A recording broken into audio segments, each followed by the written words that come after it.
விநாயக பெருமானை பற்றிய சில அரிய தகவல்களை பார்ப்போம்.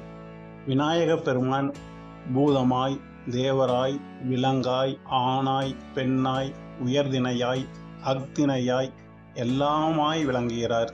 விநாயகர் தனது தாய் தந்தையரை அன்புடன் வழிபட்டதால் பிள்ளை என்ற பெயருடன் ஆர் என்ற பன்மை விகுதி பெற்று பிள்ளையார் என்று பெயர் பெற்றார். விநாயகர் ஒரு கொம்பு, இரு காதுகள், 3 கண்கள், 4 தோள்கள், 5 கைகள், 6 எழுத்துக்கள் உடையவர். விநாயகரின் மத்தள வயிறானது இந்த உலகமே அவரது மணி வயிற்றில் அடங்கியுள்ளது என்பதை உணர்த்துகின்றது. ஏனைய தெய்வங்களை நாம் வழிபட வேண்டும் என்றால் அவர்களின் சிற்பங்களை உருவாக்கி அந்த சிற்பத்தை வைத்துதான் நாம் வழிபட வேண்டும்.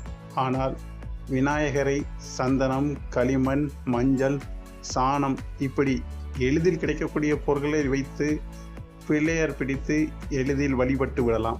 விநாயகரின் 5 கரங்களும் சிருஷ்டி, திதி, சங்காரம், திரௌபவம், அனுக்கிரகம் எனும் 50 தொழில்களை செய்கின்றன.